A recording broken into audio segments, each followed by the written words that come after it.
Haleluya, puji nama Tuhan. Shalom Bapak Ibu Saudara. Shalom. Shalom Bapak Ibu.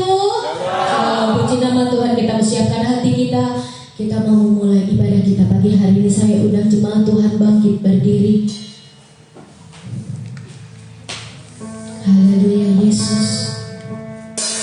Sungguh besar setiamu Tuhan, yang selalu nyata di sepanjang hidup kami.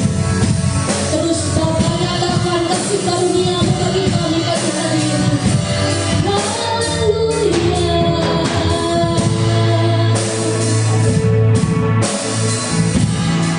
Haleluya Yesus.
Tidak ada yang terlewat, Yesus. Semua boleh merasakan lawatan-Mu pagi hari ini, Tuhan. Baik yang sudah undur jauh, mereka boleh merasakan pagi hari ini bahwa Yesus mengasihi setiap kita.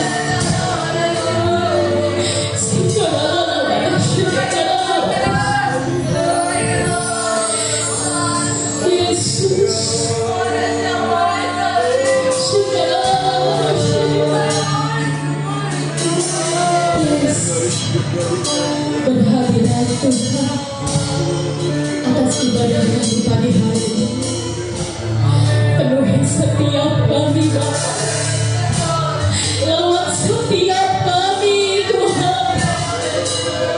Kami tidak mau menyia-nyiakan ibadah kami pagi hari ini, karena kami percaya, Tuhan, di dalam ibadah ada kemenangan besar.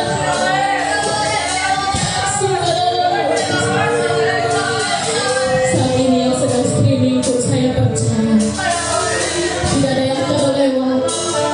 Semua merasakan jamahan Tuhan pagi hari ini. Yes. Kita berikan waktu sejenak, saudara. Kita ucapkan syukur kita kepada Tuhan. Haleluya. Terima kasih, Lord. Haleluya. Nyatakan ucapan syukur kita, saudara. Dia hadir di tengah-tengah kita. Dia akan menjaga setiap kita, saudara.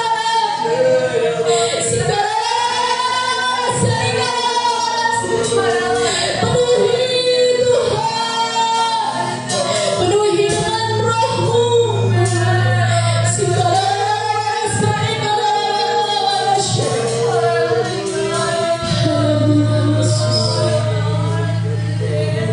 Ku tinggikan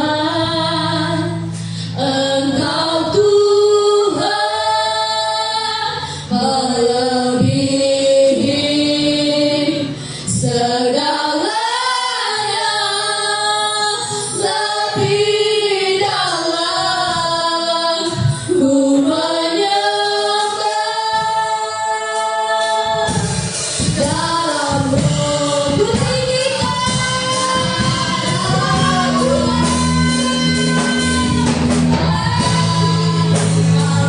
Ku tinggikan saya udah pakai lebih dalam aku menyembah dalam Roh dan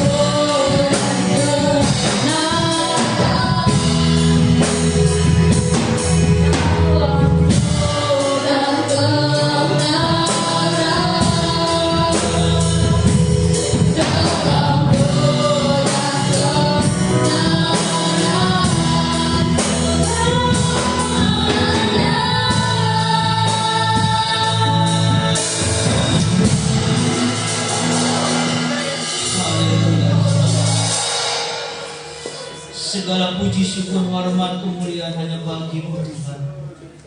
Biarlah pagi hari ini kami boleh merasakan bagaimana kasih-Mu mengalir dalam setiap pribadi kami lepas pribadi pagi hari ini Tuhan, sehingga kami boleh merasakan kehadiran-Mu secara pribadi dalam hidup kami pagi hari ini Tuhan. Karena kami percaya saat kami merasakan kasih-Mu yang begitu besar ada dalam setiap pribadi kami Tuhan, maka hati kami akan penuh dengan segala ucapan syukur kepada-Mu Tuhan.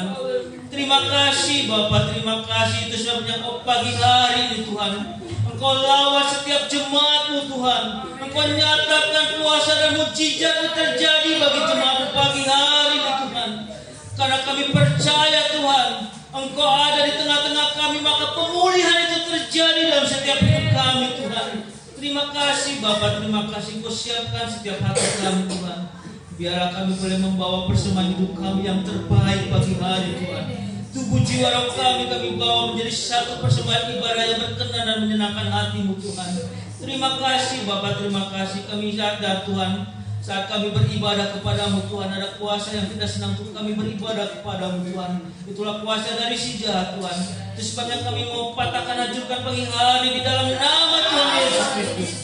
Biarlah Roh Kudus-Mu yang terus bekerja dalam setiap pribadi kami Tuhan. Dan biarlah Engkau yang bertata di atas setiap pujian kami Tuhan. Engkau memberkati para pemain musik leader singer Tuhan. Biarlah urapan-Mu ada dalam setiap mereka. Kami siap dan kami buka ibadah kami pagi hari dengan penuh segala ucapan syukur kepada-Mu. Di dalam nama Tuhan Yesus Kristus. Haleluya. Amin. Puji nama Tuhan. Tetap berdiri ya saudara. Yang diberkati Tuhan pagi hari ini, boleh lambaikan tangan saudara. Haleluya. Beri kemuliaan bagi Tuhan saudara. Kita mau menari bagi Tuhan. Yang setuju katakan amin. Haleluya. Kita mau menari bagi Tuhan saudara.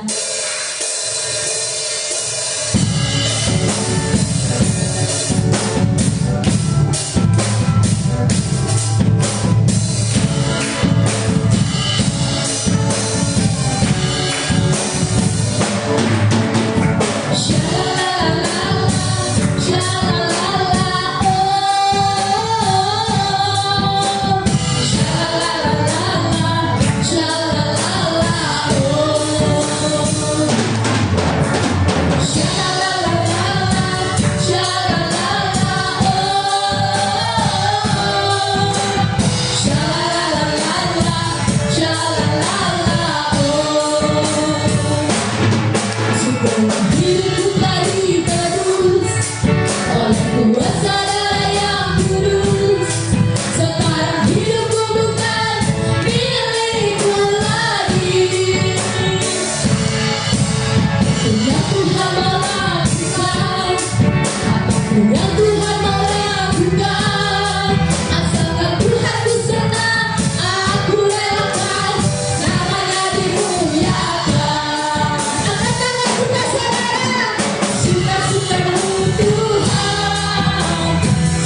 baik saudara, dulu sekarang bahkan sampai selama-lamanya.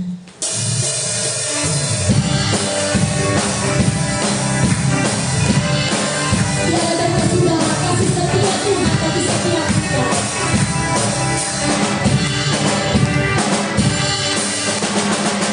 Tiada berkesudahan kasih setiamu Tuhan, selalu baru rahmat-Mu bagiku. Hari berganti hari telah kulihat kasih-Mu, tak pernah berakhir di hidupku. Tiada berkesudahan kasih setiamu Tuhan, selalu baru rahmat-Mu bagiku.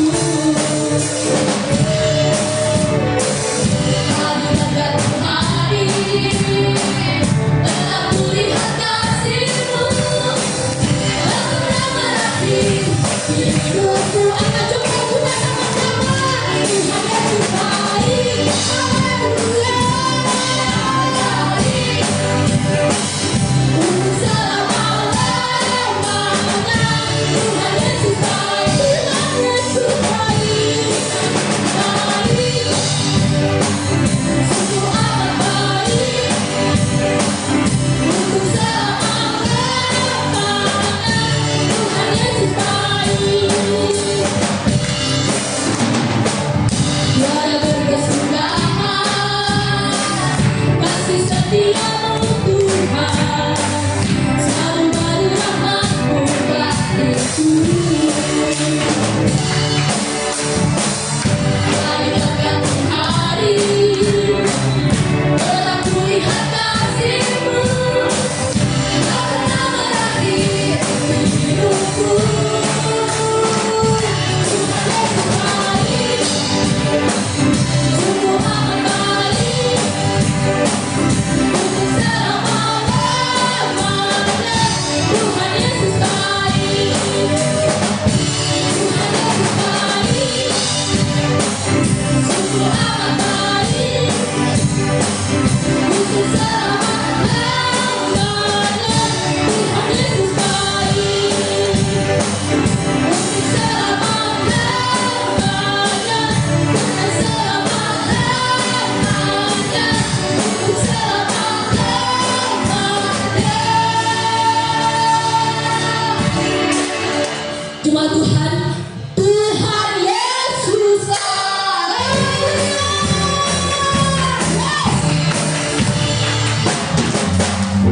Haleluya, silakan duduk, saudara. Kita siapkan hati kita mendengarkan firman Tuhan.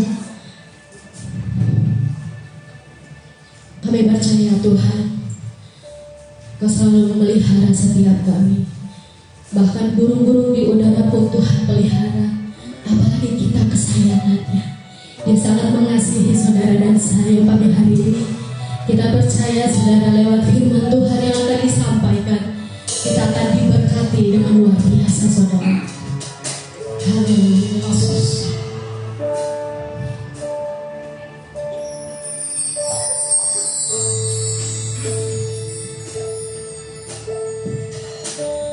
Perhatikanlah bunga bakung di ladang, Tuhan yang hiasi. Apa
Tuhan dengan saat bersyukur, Tuhan berkati.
Seruan kami pagi hari ini, Yesus.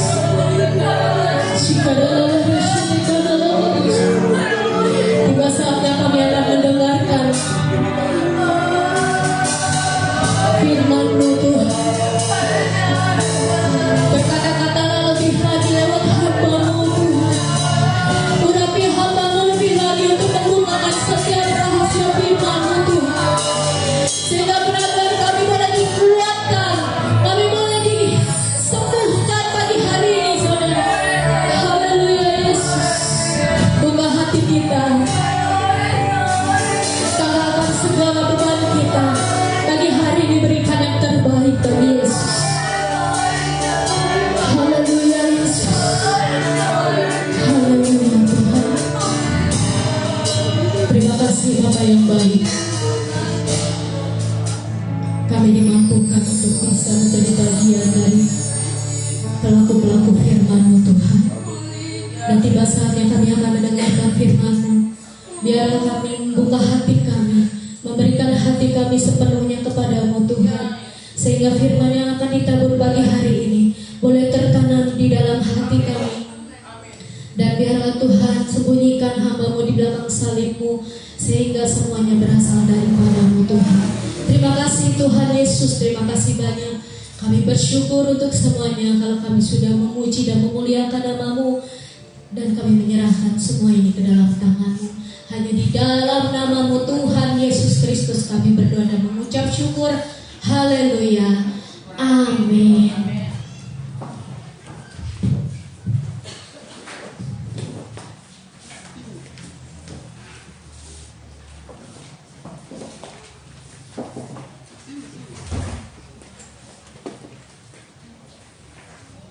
Ya, di nama Tuhan, Shalom saudara. Anugerah dari Tuhan buat semua kita dan juga rekan-rekan yang ada di live streaming. Biarlah kita diberkati dalam ibadah ini, saudara ya.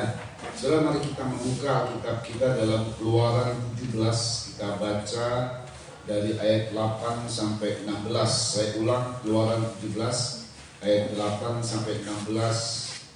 Seperti biasa kita baca secara bergiliran, sebab berbahagia mereka yang membaca, mendengar, dan lebih-lebih melakukan firman Tuhan. Saya ulang, Keluaran 17 ayat 8 sampai 16. Saya baca 8, setelah ayat 9, seterusnya secara bergiliran. Ayat 8. Lalu datanglah orang Amalek dan berperang melawan orang Israel di Rafidim. Saudara, inilah orang-orang yang kita. Lalu keluar dan berperang melawan orang Amalek.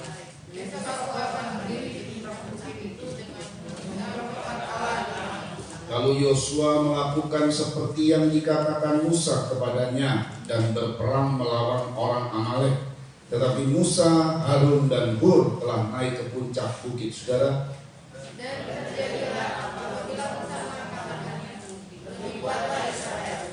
Tetapi apabila Harun mengatakannya, lebih kuatlah Amalek. Maka penatlah tangan Musa, sebab itu mereka mengambil sebuah batu, diletakkanlah di bawahnya, supaya ia duduk di atasnya. Harun dan Hur menopang kedua belah tangannya, seorang di sisi yang satu, seorang di sisi yang lain, sehingga tangannya tidak bergerak sampai matahari terbenam.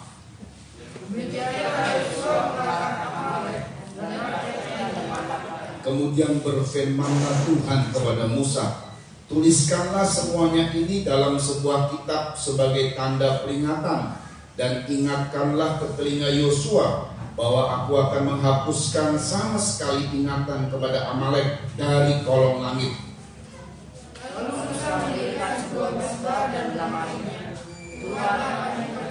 Ia berkata, tangan di atas panji-panji Tuhan. Tuhan berperang melawan Amalek turun-temurun. Amin. Ini saudara adalah sebuah peristiwa yang sungguh luar biasa. Kita akan lihat dari apa yang Tuhan sampaikan, saudara ya. Jadi tema hari ini adalah Tuhanlah panji-panji. Coba ulangi tema ini, Tuhanlah panji-panjiku. Ulangi lagi kedua kali, Tuhanlah panji-panjiku. Saudara, Tuhan sebagai Tuhanlah panji-panjiku itu artinya Tuhan memberi kemenangan. Tuhan selalu memberi kemenangan, saudara. Jadi kalau dalam sebuah peperangan, maka ada juga pasukan yang membawa panji. Ada pasukan yang membawa senjata, tapi ada pasukan yang membawa panji, saudara. Jadi kalau seandainya sudah direbut daerah yang mau direbut dan sudah direbut, menang mereka, ditancapkan panji. Jadi kalau sudah panji itu ditancapkan, maka panji itu adalah panji kemenangan, saudara ya. Inilah yang disampaikan bahwa Tuhan adalah panji-panji. Di atas panji-panji Tuhan berperang, dan Tuhan memberikan selalu kemenangan, saudara ya. Perhatikan saudara, peperangan ini terjadinya di Rafidim. Saya ulang, peperangan ini terjadinya di Rafidim. Minggu lalu kita tahu bahwa Rafidim, ada yang masih ingat apa arti Rafidim? Tempat istirahat, saudara ya. Mereka dalam perjalanan butuh istirahat. Jadi Rafidim itu tempat istirahat. Tetapi di tempat yang harusnya mereka istirahat, mereka bikin masalah. Di mana akhirnya Rafidim yang disebut sebagai tempat istirahat berubah menjadi Masa dan Meriba. Masa itu adalah pencobaan, Meriba adalah perselisihan atau pertengkaran atau puncaknya peperangan. Jadi gara-gara mereka bersungut-sungut kepada Tuhan, maka timbullah masalah yang harusnya istirahat, yang harusnya kita rest dari banyak perjalanan. Kadang-kadang dalam kehidupan kita, di perjalanan kita ini banyak pergumulan yang membuat lelah jiwa kita. Harusnya Tuhan berikan memang Rafidim, rest kamu di situ. Tapi karena ada sungut-sungut, maka yang tadinya rest malah jadi masalah. Lalu kemudian, saudara ya, secara tidak langsung mereka mengundang pencobaan. Karena kalau kita baca, datanglah orang Amalek. Itu mereka punya, jadi sepertinya mereka ada daya tarik untuk mendatangkan pencobaan. Sebenarnya pencobaan itu gak usah kita undang-undang. Hidup ini penuh dengan pencobaan, betul saudara ya. Apalagi diundang, datangnya gerumutan, saudara. Jadi jangan buat masalah. Rafidim, datanglah orang Amalek berperang melawan orang Israel di Rafidim. Ya karena awalnya Israel membuat persoalan bersungut-sungut. Hati-hati dengan sungut-sungut kita. Sungut-sungut kepada hamba Tuhan, sungut-sungut kepada Tuhan, itu nanti mendatangkan masalah. Sama seperti hal yang Tuhan ungkapkan, kita baca dalam Yakobus, perhatikan pasal 1 ayat 13 sampai 15. Yuk, Yakobus ayat 1 pasal 1 ayat 13 sampai 15. Ini perhatikan baik-baik saudara ya. Dalam kehidupan kita ini sering terjadi peristiwa-peristiwa ini. Ya, mari. Apabila seorang dicobai, janganlah ia berkata, jangan ia berkata begini, pencobaan ini datang dari Allah. wah saya menderita. Ada hal penderitanya dalam kasus rumah tangga di mana suami istri bertengkar, di mana penderitanya dalam peristiwa anak yang tidak bertobat atau orang tua yang keras. Jadi ada penderitaan di samping dengan problem-problem masalah hidup, di pekerjaan, di banyak hal lagi. Dan kita berkata, saya sedang dicobai. Tapi Tuhan bilang, jangan orang berkata bahwa pencoba itu datangnya dari Allah. Tidak, perhatikan. Sebab Allah tidak dapat dicobai Allah oleh yang jahat. tidak dapat dicobai oleh yang jahat. Terus kan, Dan dia sendiri tidak mencobai siapapun. dia sendiri tidak pernah mencobai siapapun. Allah itu tidak pernah mencobai siapapun. Allah nggak pernah iseng-iseng sama kita. Allah serius sama kita. Apalagi kita orang kesayangannya. Nggak mungkin Tuhan coba-coba kita. Nggak mungkin, saudara. Jadi perhatikan baik-baik. Jangan berkata begini, oh ini pencobaan, atau istilah sekarang ini ujian iman. Banyak sekali masalah penderitaan, problem masalah hidup oleh karena ulah kita sendiri. Yuk dibaca ayat 14. Tetapi tiap-tiap orang dicobai oleh keinginannya sendiri. Tiap-tiap orang dicobai oleh karena keinginannya sendiri, oleh karena hawa nafsunya sendiri, bersungut-sungut. Nah itu datangkan pencobaan itu. Terus Karena ia diseret dan dipikat oleh dia diseret, dipikat olehnya terus. Dan apabila keinginan itu telah dibuahi, Ya, ia melahirkan dosa. perhatikan. Dan apabila dosa itu sudah matang, ia melahirkan Ya, maut. pencobaan yang nanti dibuat oleh manusia, malah kalau tidak dibereskan sampai nanti jatuh dalam keadaan dosa, mendatangkan hasil akhirnya adalah maut. Makanya mesti hati-hati dalam hidup ini. Sedangkan dunia ini namanya lembah air mata.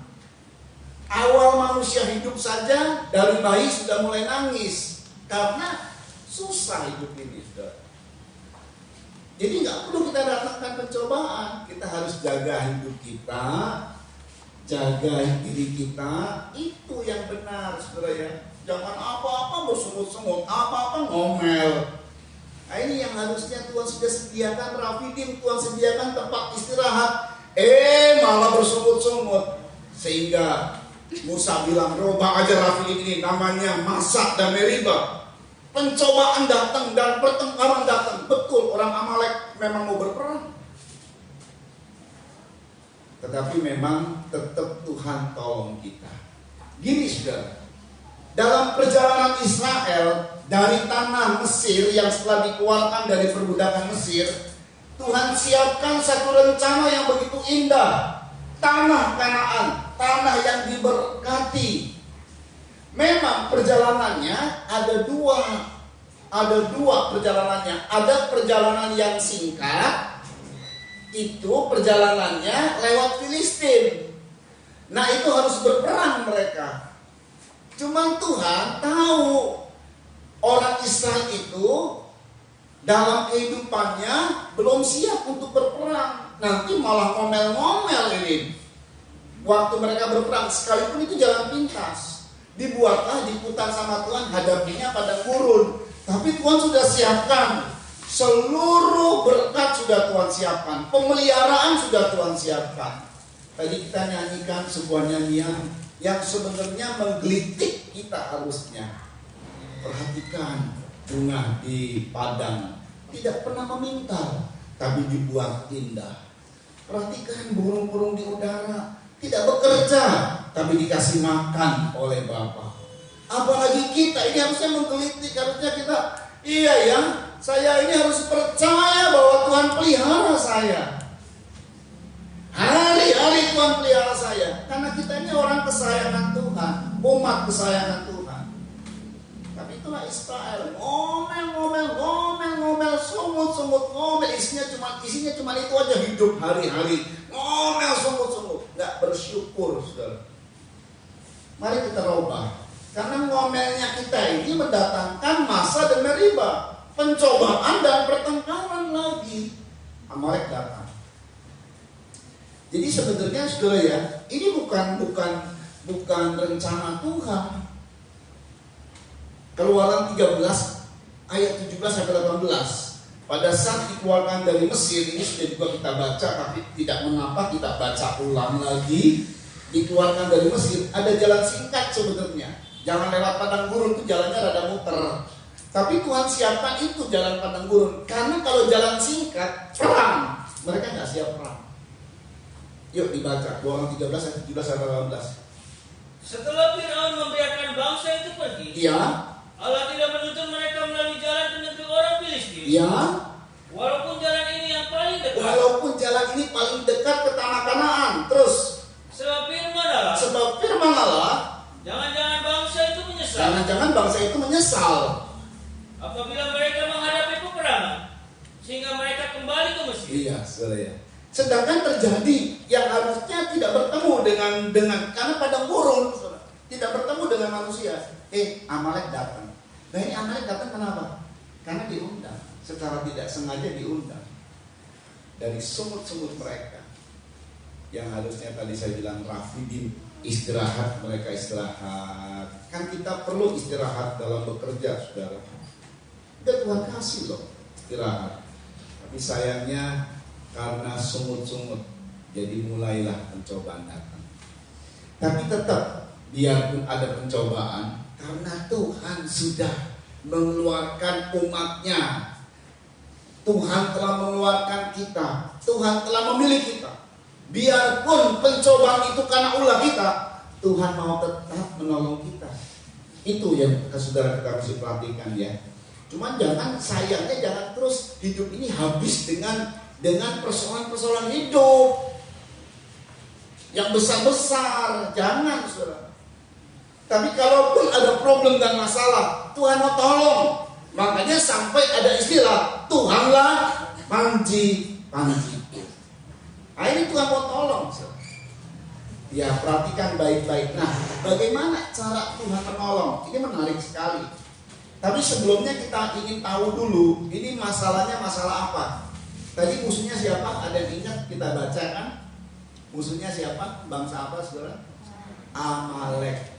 Siapa gerangan Amalek ini? Nah ya, kita mau tahu dulu, ini musuh yang dihadapi ini siapa ini? Kita baca dalam Kejadian dulu, ini asal mulanya Amalek. Kejadian 36 ayat 9 sampai 12. Nah ini Amalek ini dari sini. Ya perhatikan, Kejadian 36 ayat 9 sampai 12. Ini musuh yang kita hadapi. Problem masalah hidup. Memang dalam kehidupan kita, hari-hari kita itu selalu berhadapan dengan pergumulan. Ada pergumulan jenis Amalek, ada pergumulan jenis Filistin, ada pergumulan jenis Moab, ada pergumulan jenis Amon. Nah, itu pergumulan jenis-jenis. Jadi seperti masalah kita ya, ada masalah rumah tangga, ada masalah pekerjaan, ada masalah anak, sekolah dan lain sebagainya. Ini kalau masalah Amalek ini masalah apa? Yuk dibaca ayat 9. Inilah keturunan Esau. Inilah keturunan Esau. Bapak orang Edom di pegunungan saya. Saya langsung kasih tahu saja, Esau itu sama Yakub kembaran. Yakub itu adalah Israel. Esau menurunkan Edom. Jadi bangsa Edom dengan bangsa Israel itu kembaran. Nenek moyangnya itu kembaran. Esau anak sulung, Yakub anak bungsu, cuman beda sekian menit. Tapi kemudian Yakub dalam kehidupannya diberkati sebagai anak sulung. Karena Esau meremehkan hak kesulungan. Nah ini nih ya, ini kita lihat dulu Esau, terus Nama anak-anaknya ialah Elifas. jadi nama anak-anak Esau itu Elifas. Anak ada istri Esau. Ya, Rehuel. Anak Basmat istri Esau. Perhatikan, nah sekarang anak-anak Elifas. Yuk. Anak-anak Elifas ialah Teman, Omar, Zefo, Gaitam, ya. dan Kenas. Nah perhatikan lagi, terus 12. Timna adalah gundik Elifas anak Esau. Jadi ada Elifas ini ada anak dari istri yang sah yang tadi disebut, tapi Elifas punya gundik namanya Timna. Timna gundik Elifas anak Esau, terus Ia melahirkan Amalek bagi Elifas. jadi Amalek ini berasal dari gundik Elifas dan cucu dari Esau. Esau menurunkan cucunya adalah Amalek. Yakub cucunya adalah 70 orang bangsa Israel. Jadi cucu lawan cucu nih. Padahal nenek moyang mereka ini kembaran, kakek mereka kembaran, saudara. Saudara ya, Amalek ini yang sebenarnya ini masih saudara lah, masih sanak famili. Tapi begitu jahatnya mereka datang, nggak gini loh. Kita nih kembaran, kamu mau damai gak sama aku? Kalau enggak kita perang. Nggak gitu, langsung perang. Oh berarti ada sesuatu nih, ada masalah, ada something wrong. Saudara perhatikan ya, Esau kakeknya, sampai semua bangsa Edom, kalau saudara baca di dalam Alkitab, bangsa Edom itu selalu berperang melawan Israel, musuhan sama Israel. Loh padahal ini masih kakeknya, antara kakek masih saudara. Jadi kalau Amalek ini sudah cucu, Israel sudah cucu di bangsa Israel, ini masih saudara. Tapi mereka berperang. Ini pasti, sebab kalau dari pihak Yakub, ini Yakub sama Esau nih peristiwanya. Jadi Esau itu adalah orang yang meremehkan hak kesulungan. Hak kesulungannya dijual kepada Yakub. Nah karena dijual, maka Yakub yang dapat hak kesulungan, biarpun lewat tipuan. Karena sudah dijual, dia bersumpah menjual hak kesulungannya. Dan Allah sebagai saksi, memang Allah tidak kelihatan di situ. Cuma 2 orang ini. Esau pikir, gua mau mati bentar lagi. Bodohnya Esau sama Yakub umurnya sama. Nah kalau Esau mati, Yakub juga mati lah. Kalau Esau sama Yakub jaraknya puluhan tahun, pantas dia ngomong gitu. Ini Esau ngomong begitu. Dan dia jual kesulungan demi sepiring makanan. Cuman kacang merah berenebon kalau kita istilahnya. Lah kalau dia jual kesulungan demi sepiring berlian, pantaslah, masih penting lah dapat berlian tah kaya. Ini cuma sepiring makanan. Yailah, 35.000 juga dapat lah. Sedangkan hak kesulungan itu adalah hak diberkati berlimpah-limpah. Jadi karena dijual, maka Yakub dapat. Tapi apa kata Esau? Ini orang gak pernah nyadar diri gitu loh. Dia yang salah, tapi dia nyalain orang. Nah ini yang bahaya. Dan Esau setelah dia merasa ditipu, dia dendam sama Yakub. Dia ngomong sama keturunannya, dia ngomong sama Amalek cucunya. Makanya Amalek langsung nyerang. Kita baca ini Esau nih. Kejadian 27 ayat 36 dan kemudian ayat 41. Kejadian 27 ayat 36 dan 41. Ini kata Esau nih. Ini jadi musuh. Musuh yang dihadapi ini adalah musuh yang diawali dengan dendam. Wah, kalau sudah dendam kadang-kadang orang bisa berbuat jahat.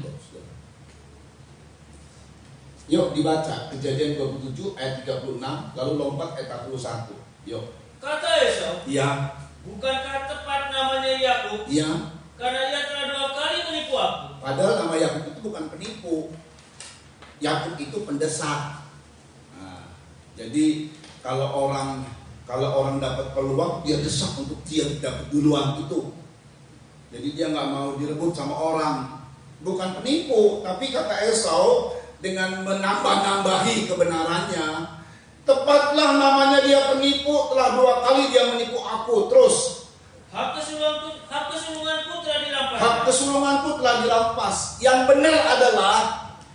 benar adalah dia menjual hak kesulungan.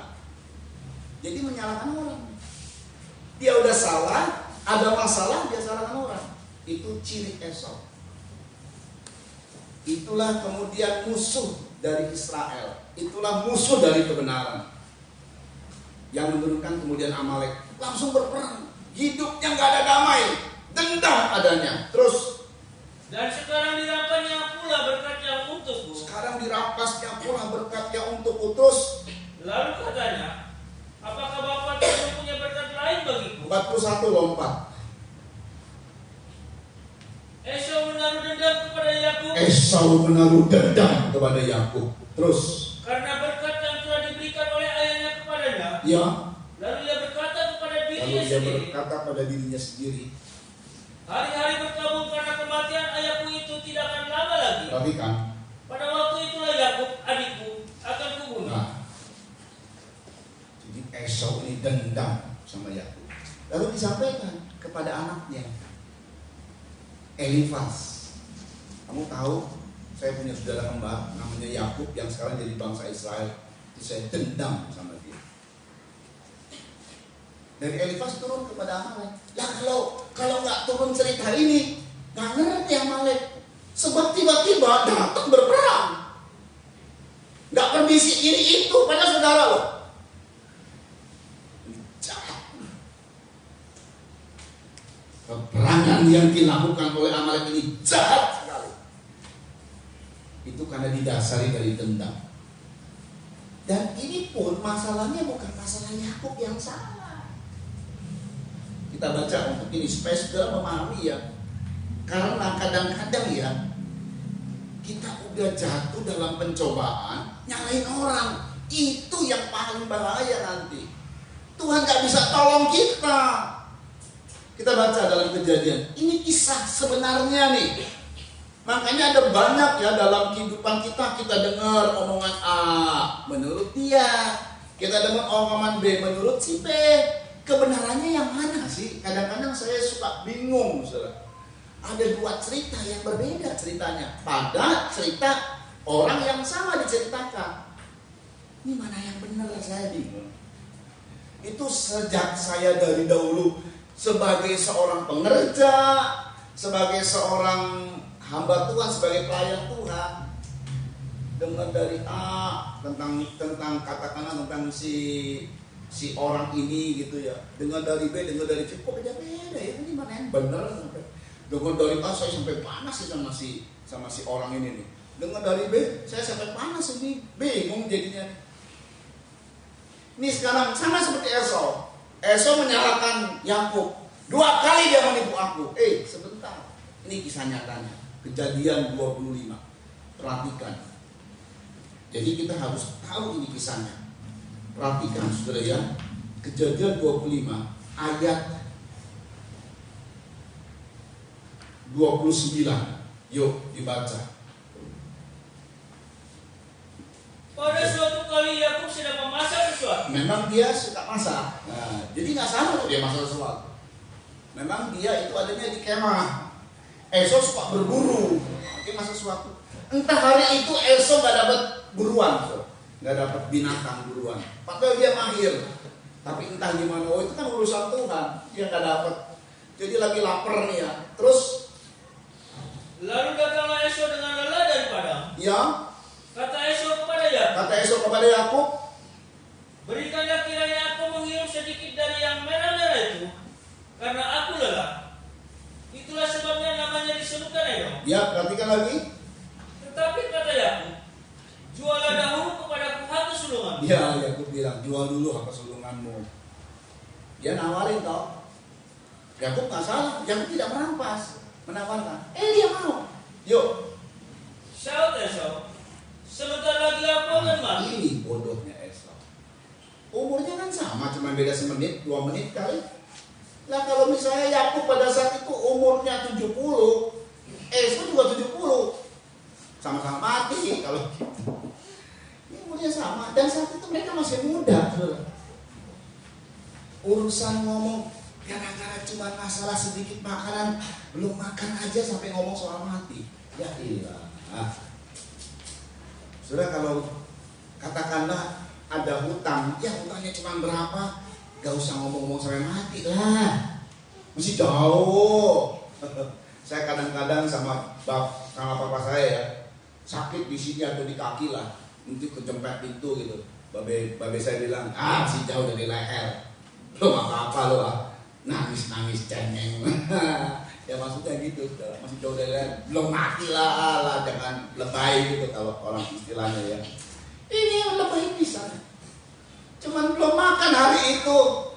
Ya ini masih saudara, masa minta aja dikasih lah, atau minta sama mamanya dikasih lah.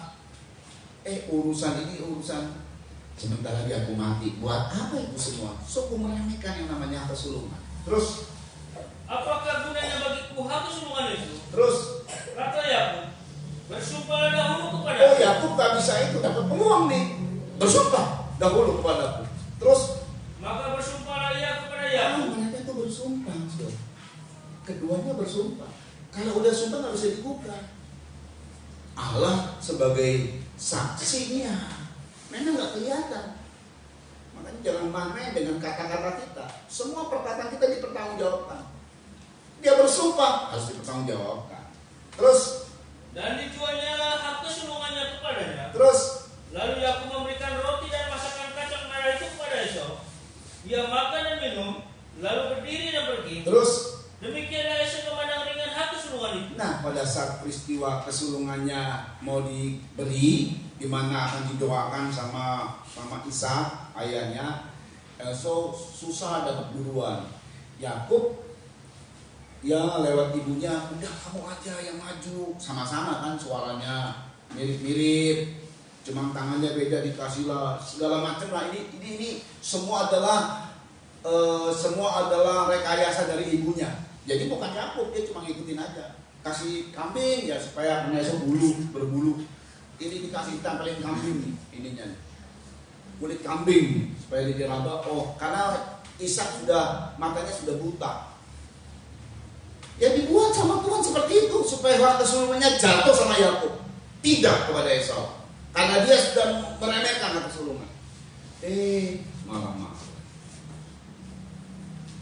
dia sudah tidak menyadari diri, lalu dia mulai ada kebencian. Ini masalah. Ini masalah yang paling berat. Nanti sebab Tuhan bilang untuk orang yang seperti Amalek ini, karena kan keturunannya Amalek. Saudara perhatikan baik-baik. Bukan cuma itu saja. Alkitab menyebut bahwa Esau ini, Ibrani 12, ini dijelaskan lagi. Kalau tadi kan cuma kisah biasa begitu ya, tapi Ibrani 12 dijelaskan. Inilah menurut pandangan Tuhan terhadap Esau. Ibrani 12 ayat 14 sampai 17, di mana Tuhan menganjurkan jangan seperti Esau. Yuk, Berusaha hidup damai dengan semua orang. berusaha hidup damai dengan semua orang. Terus, Dan kejarlah kekudusan. dan kejar kekudusan. Terus, Sebab tanpa kekudusan tidak seorang pun akan melihat Tuhan. perhatikan. Jagalah supaya jangan ada seorang pun menjauhkan diri dari kasih karunia. Kalau saudara bisa ibadah itu karena kasih karunia Allah. Amin. Jadi ibadah ini kita boleh ibadah itu karena kasih karunia, bukan karena kita bisa. Sebetulnya bukan. Sebenarnya kita nggak layak ibadah kepada Tuhan. Siapa kita? Mempersembahkan apa kita? Mau kasih persembahan apa sama Tuhan? Tapi kalau kita boleh beribadah, memuji Tuhan, dan Tuhan berkenan sama pujian dan penyembahan kita, itu anugerah. Amin, saudara. Ya sama kita gini loh. Kita misalnya mau ke presiden, mau kasih apa? Mau kasih ayam ke Presiden Jokowi. Ente siapa mau kasih ayam? Persembahan apa? Buat apa ayam? Banyak ayam. Ini misalnya ya, satu misal ya. Tapi seandainya ada orang yang diterima oleh Jokowi, dia cuma kasih satu ekor ayam, dia bersyukur banget gitu ya. Lalu dia mau kasih satu ekor ayam ini dari ucapan syukur yang diterima sama Jokowi. Orang ini pasti kan dia orang biasa dari petani jauh gitu ya, dia akan bersyukur banget boleh diterima di Pak Jokowi. Kayak begitu kira-kira. Kita mau kasih apa coba sama Tuhan? Banyak di sorga kayak apa sih? Pujian, emang suaranya bagus, malaikat jadi bagus. Tapi kalau kita memuji Tuhan, kita beribadah, lalu Tuhan terima, itu anugerah. Amin, saudara. Anugerah. Jadi luar biasa, saudara ya. Kita bisa melayani Tuhan, itu anugerah. Nah, Tuhan minta jangan sampai kita menjauhkan dari ibadah. Ini kasih karunia. Jangan kita menjauhkan diri dari percaya kepada Yesus lalu meninggalkan Yesus, maksudnya. Wah, itu bahaya. Sebab nanti timbul masalah ini. Mari. Agar jangan tumbuh akar yang pahit. Nah, itu dia Esau itu ada akar pahit. Di akar pahit ini disebarkan. Dia sebarkan ke Elifas anaknya. Elipas sebarkan lagi ke Amalek cucunya. Dari Amalek makanya langsung berperang. Terus Yang menimbulkan kerusuhan dan yang tuh mencemarkan kan banyak orang. menimbulkan kerusuhan, menimbulkan pertengkaran, mencemarkan banyak orang. Terus Janganlah ada orang yang menjadi cabul dan poin selanjutnya, Esau ini nafsunya cabul, nafsu cabul yang rendah, menjadi cabul atau mempunyai nafsu yang rendah. Terus atau yang mempunyai nafsu yang rendah seperti Esau, yang menjual hak kesulungannya untuk sepiring makanan. ini alasannya kan nggak masuk akal ya. Tapi dalam dunia ada, saya mau tukar katakanlah sesuatu yang berharga, ditukar cuman dengan sepiring makanan. Katakanlah dia punya sertifikat rumah gitu ya, gara-gara lapar saya nggak bawa apa-apa, cuma bawa sertifikat doang. Ya udah tukeran sama saya, nih makanan bakso sepiring untuk sertifikat. Oneng rasanya kan ya. Ya rasanya kan nggak mungkin kayak begitu ya, tapi ada di dunia. Yesus ditukar dan akhirnya meninggalkan Yesus gara-gara ya kalau jabatan mungkin ya. Tapi ada aja yang bukan jabatan, gara-gara cuman si cowok ganteng itu. Menurut dia ganteng, menurut gua mah enggak gitu kan. Cewek cantik itu enggak gitu. Tadi saya bilang kalau keseluruhan keselamatan kita ditukar sama sepiring berlian, ya oke lah, bisa-bisa lah ini. Cuma biarpun begitu hilang keselamatannya gitu lah. Ini apalagi nafsunya rendah, hanya sepiring makanan saja, yang paling cuma 35.000. Kalau sekarang kita ini kecambarannya pun berapa sih? Mami juga bisa buat lah, nggak usah jual Yesus, istilahnya gitu. Mau kacambarannya pun ntar pulang mami buat kecambarannya pun, ayo kita makan sama-sama. Nggak usah jual Yesus buat makan kacambarannya pun, kira-kira begitu kan? Jadi betul-betul bodoh pikirannya, buta, licik jadinya. Makanya mesti hati-hati sudah. Berkatnya kemudian habis. Terus Sebab kamu tahu bahwa kemudian ketika ia hendak menerima berkat itu, ia ditolak. Sebab ia tidak beroleh kesempatan untuk memperbaiki kesalahannya, sekalipun ia mencarinya dengan mencucurkan air mata. Nah ini masalah Amalek, keturunan Esau. Masalahnya adalah masalah dendam. Dendam itu saudara, problem masalah yang berat. Musuh kita ini bukan manusia, saudara ya. Musuh kita adalah masalah-masalah hidup. Masalah yang dihadapi adalah dendam. Lalu masalah yang mudah menjual kesulungan karena nafsu rendah. Masalah karena menyimpan akar pahit. Ini masalah Amalek ini. Itu akan membuat kita akan mengalami satu keadaan yang semakin sulit. Tapi puji Tuhan, kekuatan dari Amalek dan kekuatan ini kekuatan kebencian ini, tapi Tuhan akhirnya menang. Nah saya, jadi problem hidup kita kadang-kadang ada orang dendam sama kita, jadi dia serang kita itu habis-habisan. Kalau orang dendam gitu saya, kalau dia nggak kenapa-napa, kalau dia nggak mati, gua nggak akan selesai, gua mau stroke langsung sampai mati dia. Itu kalau orang dendam. Yang orang nggak mati malah yang nyerangnya mati. Nah, gitu. Oh iya, jadi jangan main-main. Kebencian ini jangan dibuat-buat lalu kemudian dimain-mainkan, hati-hati. Yang orang nggak mati dia nggak seneng aja gitu. Yang dendamnya malah mati duluan. Saking dendamnya karena kanker jadinya mati duluan. Dendam, ada akar pahit. Oh ini dia. Jadi munculnya dari situ saudara ya. Jadi kekuatannya kekuatan kebencian ini. Kekuatan dendam, kekuatannya menimbulkan kerusuhan. Waduh, orang tuh mudah sekali dihasut dengan kerusuhan daripada dipengaruhi dengan kebenaran atau perbuatan baik. Ayo berbuat baik, Banyak orang yang nggak suka lah berbuat baik. Tapi kalau ayo kita berontak, rame-rame orang suka. Aneh ya. Ya tapi itulah dunia. Dan kalau orang sudah begini, ini musuh Amalek ini jahat. Orang bilang ini jahat sekali. Yuk, Ulangan 25, perhatikan ayat 17 sampai 19. Dampaknya itu kalau kena musuh yang begini, kena ada dendam. Sebab dari pihak Yakub sendiri sudah berdamai. Jadi Yakub pernah wujudkan dia perdamaian kepada Esau. Udah dia damai Yakub, Esau-nya masih dendam terus. Kita baca nih Ulangan 25 nih. Ini kalau kasus musuhnya dendam, problem dan masalah timbul dari karena kebencian, memang mengerikan. Yuk dibaca. Ingatlah apa yang dilakukan orang Amalek kepadamu. Ya. Pada waktu perjalananmu keluar dari Mesir. Perhatikan.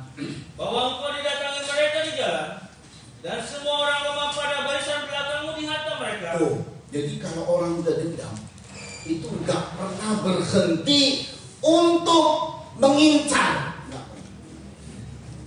Dia akan cari kesempatan menghantam. Apa yang dihantam? Barisan belakang yang lemah. Dihantam sama dia. Ya setiap kita, saudara, kadang-kadang dalam satu sisi kita katakan kuat. Saya kalau bicara mengenai berbuat baik, saya mudah sekali berbuat baik. Kalau saya berbicara mengenai rajin kerja, saya rajin kerja. Tapi yang satu ini nih, kalau saya udah disakiti, sakit hati banget. Ini rasanya susah untuk ngampuni. Itu kelemahan kita. Itu diincar. Jadi iblis itu, ini Amalek ini bukan iblis ya, ini Amalek. Ya, konconya iblis, anteknya iblis. Yang ngincar, ini karena udah dendam ya. Yang ngincar terus, kalau dapat yang lemah dihantam sama dia. Terus. Sedang engkau lelah dan lesu. Terus. Mereka tidak takut akan Allah. Apalagi kalau ada pesaing dari orang dunia, saudara. Makanya kalau saya lihat persaingan, ada beberapa orang yang katanya kena santet gitu kan. Wah, kasihan sekali ya disantet. Bagaimana cara disantet? Mau dihancurin betul-betul sampai mati, benar-benar mati lah. Ya tadi saya bilang, dia nggak mati, orangnya yang nyantet mati dulu. Kalau sudah dendam ya. Terus perhatikan. Maka apabila Tuhan Allah sudah mengaruniakan keamanan kepadamu daripada segala musuhmu di sekeliling, di negeri yang diberikan Tuhan Allahmu kepadamu untuk dimiliki sebagai milik pusaka, perhatikan. Maka haruslah engkau menghapuskan ingatan kepada Amalek dari kolong langit. Janganlah lupa. Jadi nggak taunya Amalek ini menimbulkan trauma. Ada loh orang-orang nanti trauma itu muncul peristiwa yang kita sebenarnya nggak perlu takut, tapi tiba-tiba ada takut tanpa alasan. Itu pasti ada trauma. Ada seorang hamba Tuhan, ya. Ada seorang hamba Tuhan saat dia merasa hadirat Tuhan, saat dia merasa mau datang ke hadirat Tuhan, dia ketakutan. Padahal dia mau merasakan hadirat Tuhan ya, bertemu dengan Bapa gitu. Karena memang karunia-Nya itu di situ dia bisa melihat dan merasakan hadirat Tuhan. Tapi dia ketakutan. Terus saya bilang, kenapa Pak ketakutan? Karena saya pernah dulu hampir mati. Dia udah tinggalin tubuhnya. Waktu dia sakit, panas tinggi. Dia hampir mati. Jadi ketakutan itu. Loh, padahal kan di hadirat Tuhan adalah tenang, damai, gitu ya. Tapi ketakutan tuh. Jadi ada trauma-trauma yang kadang-kadang terjadi sama kita. Dan akhirnya, ini penyebabnya Amalek ini. Jadi kalau Amalek ini ya, menimbulkan trauma. Sehingga pada satu peristiwa, di mana kita nggak perlu takut sampai takut demikian rupa. Gara-gara sebuah peristiwa, kita takut luar biasa. Jatuh dalam lubang trauma namanya.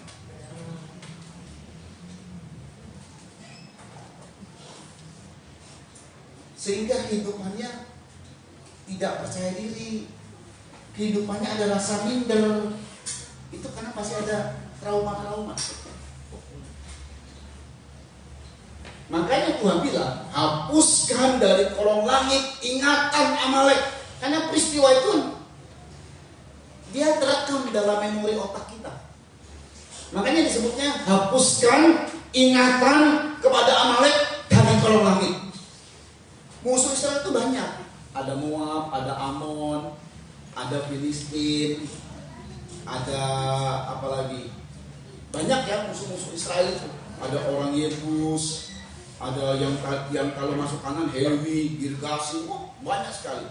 Tapi nggak pernah Tuhan bilang, hapuskan ingatan Filistin dari kolong langit. Enggak. Hapuskan ingatan Moab. Enggak. Begitu berhadapan dengan Amalek, setelah menang, Tuhan ingatkan kepada Yosua. Hapuskan ingatan Amalek dari kolong langit. Karena itu menimbulkan trauma. Ya gini loh saudara. Ya orang yang harusnya nolong kita. Karena saudara kan, di tengah-tengah lagi dalam kesusahan, dia malah marah-marah. Malah dia bukan nolong kita, malah menjahati kita. Ini pihak saudara yang kita bisa, bolehlah kita andalkan, bolehlah. Itu timbul trauma.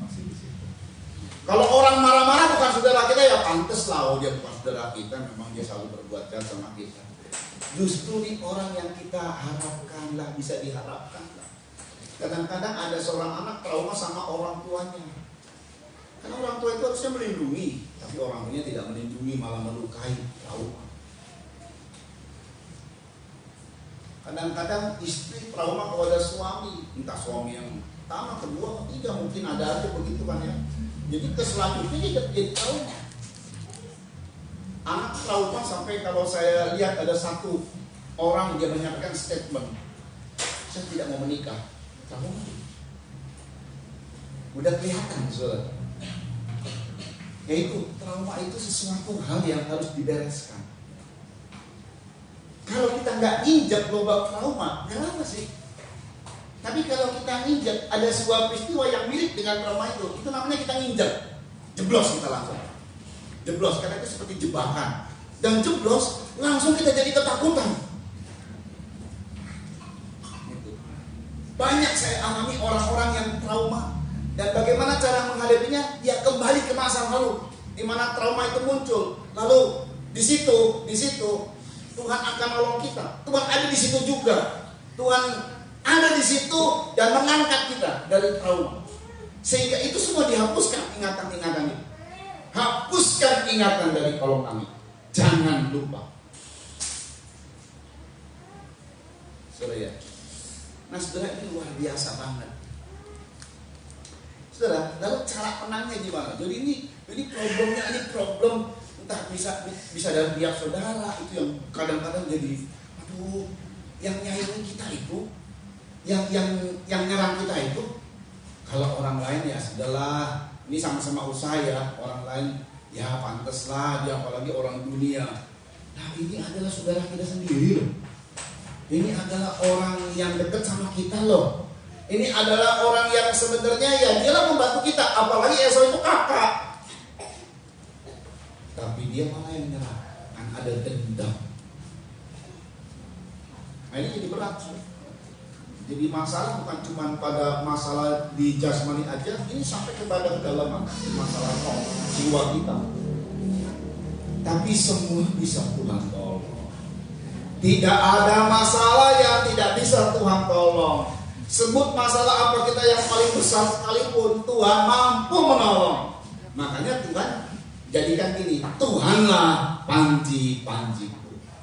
Oh haleluya. Tuhan mau menolong kita saudara. Amin. Nah bagaimana caranya? Ini menarik ya. Ini kan perang.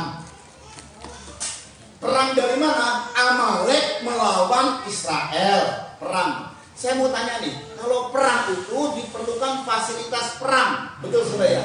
Apa yang diperlukan? Apa yang diperlukan fasilitas perang? Pedang. Ini kita zaman dulu nih, perang zaman dulu. Pedang, tombak, perisai. Jadi kalau kemenangan itu, yang udah pasti nih, logika kita bilang, kalau yang menang adalah orang yang banyak tombak, banyak panah, banyak pedang. Israel ini baru keluar dari Mesir. Jelas kalau di atas kertas Israel kalah, fasilitasnya nggak ada, belum begitu banyak, ya perang. Kedua, jumlah rakyat. Amalek ini nyerang besar-besaran, saudara. Israel itu kecil, bangsa yang paling kecil adalah Israel. Nabi Ayana juga. Udah mulai berkembang, 4 juta dibunuh sama Hitler. Itu jadi kecil lagi. Udah mulai maju-maju, dibenci sama seluruh bangsa. Makanya Indonesia kan nggak buka apa konsul apa namanya dubes Israel. Termasuk Indonesia juga tidak meminta Israel. Jadi itu bangsa kecil. Di zaman itu apalagi bangsa kecil, saudara. Amalek udah dari bangsa dari mana gitu ya, Israel baru berkumpul, perang. Biasanya sudah jelas lah yang namanya perang, kalau jumlahnya banyak ya dia yang menang. Gak tahunya di sini kemenangannya bukan itu. Itu kalau perang. Kalau dalam pekerjaan kita juga kan perang sebenarnya. Dalam bisnis kan kita juga perang. Untuk dapat keuntungan, untuk perang bagaimana caranya berhadapan dengan saingan, tapi mesti bersaing dengan sehat, saudara ya. Bagaimana caranya mengelola keuangan dan lain sebagainya, itu sebuah pergumulan, itu perang namanya, saudara ya. Kalau kita bekerja, bagaimana kita bekerja dengan baik, lalu kemudian naik karirnya dari awal terus sampai naik dan seterusnya. Itu pergumulan, hidup itu terus pergumulan juga. Nah kalau konteksnya dalam bisnis lah, dalam bisnis. Peperangan itu fasilitasnya apa kalau bisnis? Yang kuat itu, yang untung itu, yang berhasil itu kalau punya modal gede. Nah, itu punya modal. Lah kalau nggak punya modal, pemikirannya pasti pinjam ke bank. Nah itu kan, itu udah lumrah, itu fasilitas. Tambah dengan kalau sudah ada modal, ada kendaraan atau ada investor. Saya mau invest nih. Tapi di sini hebatnya peperangan itu bukan dimenangkan oleh fasilitas yang saya sebut. Peperangan itu dimenangkan oleh tangan yang diangkat. Rasanya nggak masuk akal. Yosua juga nggak tahu. Jadi Musa itu ada di gunung, Yosua ada di bawah. Yosua itu adalah pelaksana. Jadi gini saudara ya, Harun dari Musa, Harun dan Hur. Ada 4 dengan Yosua. Yosua memimpin pasukan di bawah. Ini yang pelaksana. Ini di medan tempurnya. Ini adalah saudara-saudara yang berhadapan nanti habis ibadah ini keluar berhadapan dengan nanti urusan saudara pekerjaan. Di situ masih ada hutang kah? Di situ harus bekerja untuk dapat duit. Di situ bekerja nanti ada hal-hal yang aduh saya ini berhasil atau tidak, saya masih bisa maju atau tidak. Terus itu terjadi itu tiap-tiap hari saudara alami. Nah harus kerjasama, karena Yosua dengan Musa itu kerjasama. Musa itu hamba Tuhan, dia tidak ada mengikut saudara.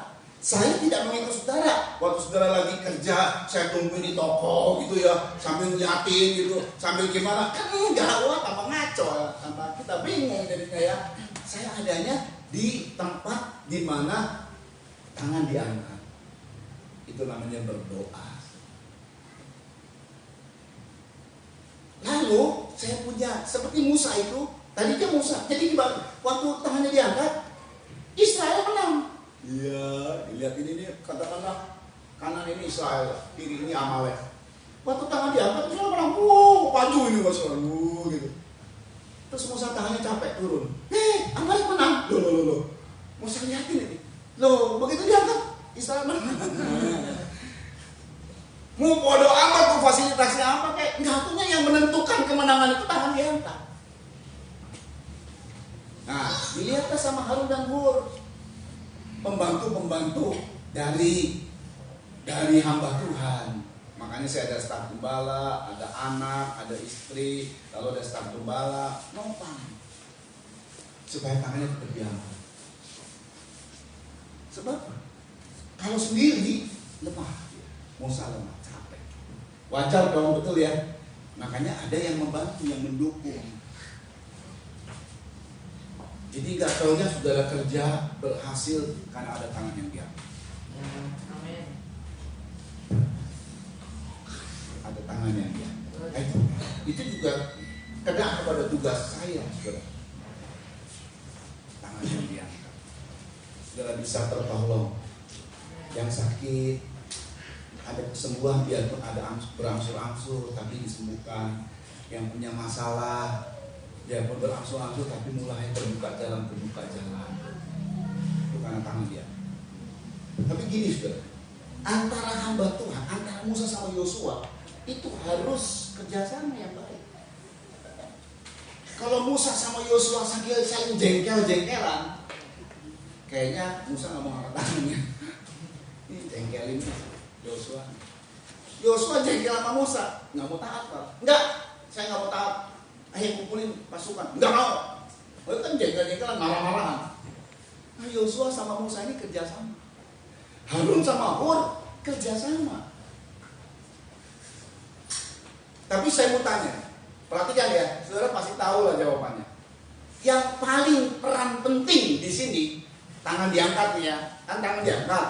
Tapi tangan siapa yang harus diangkat? Musa, Yosua, Harun, atau Hur? Musa. Letak yang paling utama itu pada Musa. Tapi Musa tanpa Harun dan Hur, tangannya nggak sampai diangkat seterusnya. Jadi satu kali nanti umat Tuhan kalah malah. Musa tanpa Yosua nggak ada kemenangan. Jadi memang Musa adalah peran penting. Tapi Musa ini perlu, seperti saya sebagai gembala, saudara diperlukan kerjasama. Kerjasama antara gembala dengan umat apa? Kita baca ya. Kita baca ini. Ini beberapa poin-poin terakhir, tapi ini menarik sekali. Ibrani 13 ayat 17. Yang diminta sama Tuhan, jemaat terhadap pimpinan, ini yang diminta.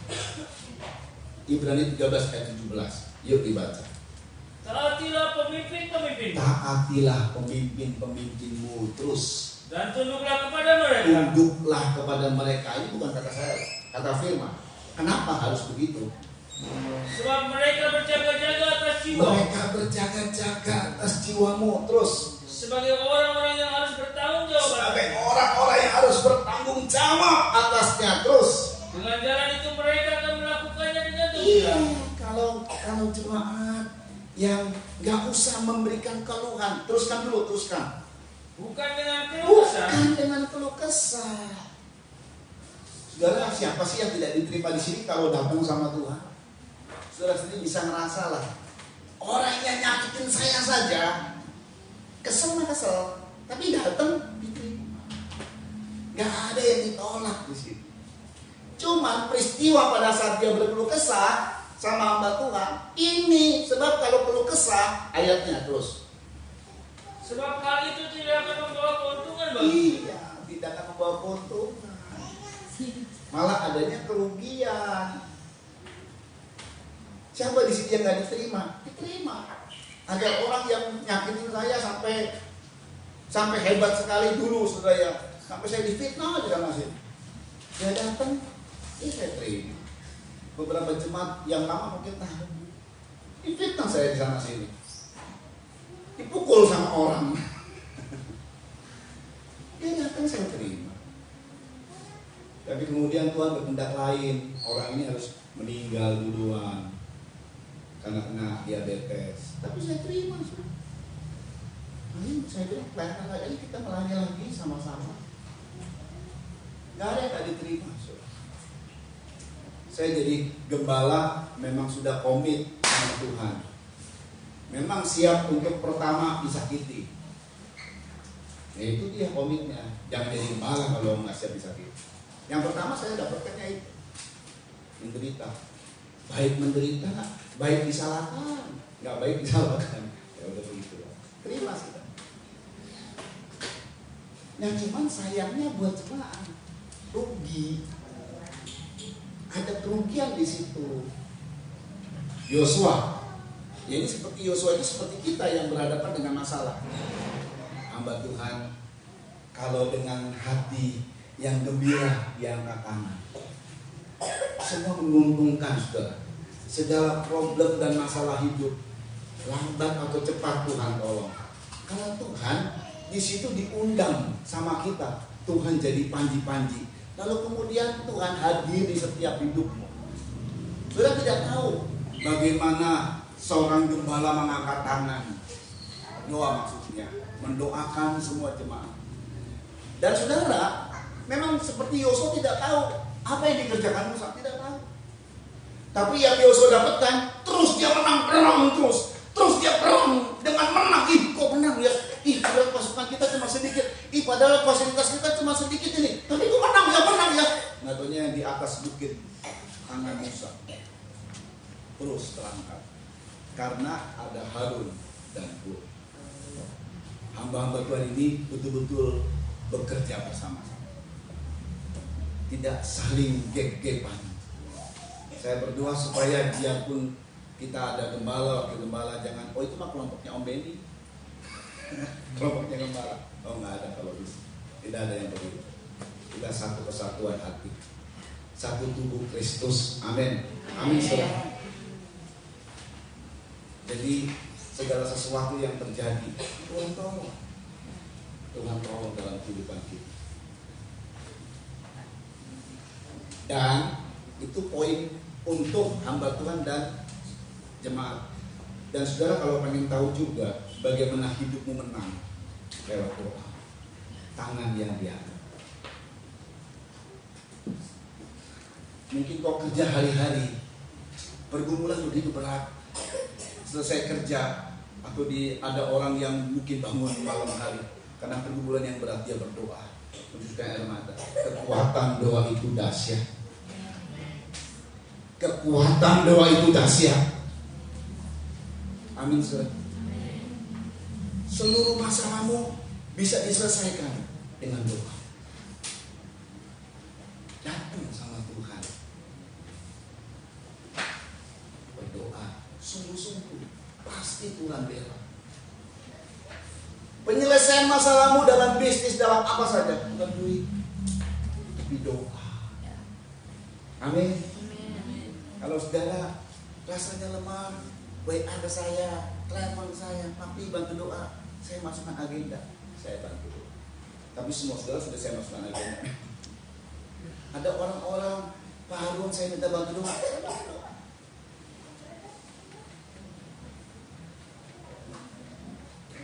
Doa itu dahsyat. Melebihi dari sebuah fasilitas manapun yang dunia tawarkan. Modal itu belum apa-apa. Kekuatan doa lebih kuat daripada modal. Dari investor, dari apa saja. Ayat terakhir. Nah ini yang doa kita harus naikkan. Angkat tangan itu doa. Tapi Tuhan bilang begini, 1 Timotius 2 ayat 8, ayat terakhir. Kita akan nyanyi, siapkan ya pemain musik, ayo. Datang aja dulu pemain musik. Nyanyi yang tadi aja itu apa? Yang lagu Tuhan Jawab. Haleluya. 1 Timotius 2 ayat 8. Tuhan tahu ya judulnya Tuhan. Tuhan tahu. Siapkan aja langsung. Ya 1 Timotius 2 ayat 8, perhatikan. Oleh karena itu aku ingin kata Paulus ya, supaya di mana-mana orang laki-laki berdoa dengan supaya menadahkan yang suci. di mana-mana dan termasuk di Pagaden ini. Kita berkata kami orang laki-laki atau siapapun yang berdoa dengan menadakan tangan yang suci terus tanpa marah dan tanpa perselisihan, dan doa itu menjadi berhasil. Mari kita bereskan hati kita yang ada kebetulan. Bereskan hati kita yang mungkin kesel, jengkel, dendam, bahkan benci, bereskan. Tuhan pasti menjawab semua problem dan masalah hidup kita. Kayaknya di dalam itu. Haleluya. Kita nyanyi lagu ini. Kita harus sungguh-sungguh datang sama Tuhan.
terjadi atas setiap kehidupan kami pribadi lepas pribadi. Yang sakit disembuhkan, yang lemah dikuatkan, yang dalam pencobaan diberi kemenangan dalam nama Yesus Kristus. Hari ini Tuhanlah panci-panci kami. Kami dapat kemenangan dari Tuhan dalam nama Yesus Kristus. Haleluya. Terima kasih Bapak yang baik. Haleluya. Berkati semua Tuhan. Dan mari Tuhan, haleluya, dalam setiap kami Kau berkati keluarga di sini, berkati Tuhan yang telah menyediakan tempat ibadah, keluarga yang jangan pastori juga berkati Tuhan, yang hadir sekarang ini berkati dengan limpah. Haleluya. Kami mau melakukan firman Tuhan, kami percaya ada berkat Allah yang limpah dalam kehidupan kami, karena tangan kami ini adalah tangan keturunan Abraham. Kami percaya bahwa apa yang kami perbuat menjadi berhasil dan diberkati oleh Tuhan. Terima kasih Bapak yang baik. Berkati Tuhan kecamatan kami Padaden, kabupaten kami Subang, provinsi kami Jawa Barat, tanah air kami Indonesia. Bapak Presiden, Wakil Presiden, Pak Jokowi dan Pak Maruf, amin. Para menteri, kepala daerah, serta wakil rakyat di pusat di daerah. Berkati Tuhan dengan kerjasama yang baik sehingga bisa memajukan Indonesia. KPK TNI Polri, Densus 88, Badan Intelijen, Tuhan diberkati, beri kekuatan kepada mereka, kemampuan dan keberanian membongkar kasus-kasus besar, koruptor, gembong-gembong terorisme, dan gembong-gembong narkoba, sindikat mafia lainnya supaya mereka dihukum.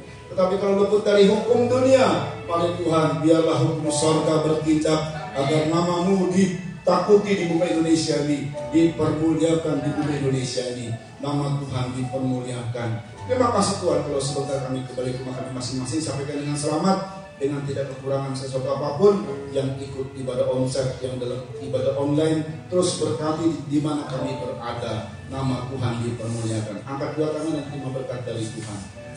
Saudara-saudara yang dikasihi oleh Tuhan, terimalah anugerah cinta kasih sayang dari Bapa yang sungguh sangat mengasihimu. Kasih karunia lewat kuasa pendamaian korban Kristus, serta pimpinan kekuatan kuasa Roh Kudus menjadi milikmu saudara-saudara.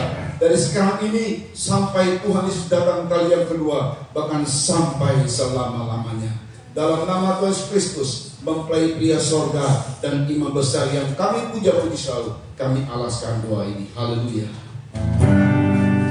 Haleluya.